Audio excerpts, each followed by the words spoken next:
Hi, I am doctor Vidya. ഞാൻ കഴിഞ്ഞ ദിവസം ഒരു വീഡിയോ ചെയ്തിരുന്നു, എങ്ങനെയാണ് how to become a veterinary doctor. അതിൽ ഞാൻ അഡ്മിഷൻ എടുക്കുന്ന കാര്യങ്ങളൊക്കെയാണ് പറഞ്ഞു തന്നത്. അത് അതിന്റെ സെക്കൻഡ് പാർട്ടായിട്ടുള്ള ഒരു വീഡിയോ ആണ്. അതൊക്കെ പറയുന്നതിന് മുമ്പ് ഞാൻ ഒരു കാര്യം പറയാം. എനിക്ക് അഡ്മിഷൻ കിട്ടിയ സമയത്ത് ഫേസ് ചെയ്യേണ്ടി വന്ന 2-3 ക്വസ്റ്റ്യനാണ്. അയ്യോ, എന്താ മോളെ റാങ്ക് ഉണ്ടായിരുന്നില്ലേ, മാർക്ക് കുറവായിരുന്നോ, എന്താ MBBS കിട്ടിയില്ലേ? ഓഫ് കോഴ്സ് ഫസ്റ്റ് റാങ്ക് ഉള്ളവർ MBBS ചൂസ് ചെയ്യും. പക്ഷേ എനിക്ക് അത്രയും ആഗ്രഹമുള്ളതുകൊണ്ട് ഞാൻ ജോയിൻ ചെയ്തൊരു കോഴ്സാണ് വെറ്റിനറി എന്ന് പറയുന്നത്. അതല്ലാതെ മാർക്ക് കുറവായതുകൊണ്ടോ റാങ്ക് കുറവായതുകൊണ്ടോ ചൂസ് ചെയ്യുന്ന ഒരു കോഴ്സല്ല വെറ്റിനറി. അപ്പം നിങ്ങൾക്ക് പ്രീവിയസ് ഇയർ റാങ്ക് ലിസ്റ്റ് ഒക്കെ നോക്കിയാൽ മനസ്സിലാവും.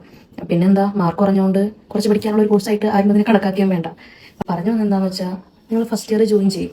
അപ്പോൾ നമുക്കൊരു 3 സബ്ജക്റ്റ് പഠിക്കാനുണ്ടാവും. അനാട്ടമി, ഫിസിയോളജി, LPM എന്ന് പറഞ്ഞിട്ട്. ഓക്കെ, ഇതിൽ അനാട്ടമി എന്ന് പറയുമ്പോൾ എന്താ, നമുക്കൊരാളുടെ കാര്യം പഠിച്ചാൽ പോരാ. പശുവിൻ്റെ അനാട്ടമി എല്ലാവർക്കും, പട്ടിയുടെ അനാട്ടമി അതുപോലെ എല്ലാവർക്കും, കുതിരയുടെ അനാട്ടമി അതുപോലെ എല്ലാവർക്കും, പന്നിയുടെ അനാട്ടമി, ഇതൊന്നും എല്ലാവർക്കും കോഴി, പൗൾട്രി അങ്ങനത്തെ റിലേറ്റഡ് ആയിട്ടുള്ള അനാട്ടമി. ഇതെല്ലാം കൂടി പഠിച്ച് എനിക്ക് ഫസ്റ്റ് ഇയർ എനിക്ക് ആകെ ഒരു അവിയൽ വരുവായി, എന്താ പഠിക്കണ്ടേ, ആകെ ഒരു ടെൻഷൻ. അപ്പോൾ ഫസ്റ്റ് ഇയറിൽ ഞാൻ ഭയങ്കരമായിട്ട് കരഞ്ഞ് ടെൻഷനൊക്കെ അടിച്ചിട്ടാണ് പോയി അറ്റൻഡ് ചെയ്തത്. പിന്നെ നമ്മളൊരു ട്രാക്കിലേക്ക് ആകും അത് കഴിയുമ്പോഴേക്കും. അപ്പോൾ ഇങ്ങനെ പഠിക്കാൻ ഇത്രത്തോളം ഉണ്ട്, ഒരുപാടുണ്ടെന്ന് മനസ്സിലാവും. പിന്നെ ആ ട്രാക്കിലേക്ക് കഴിയുമ്പോൾ സെക്കൻഡ് ഇയർ എത്തും.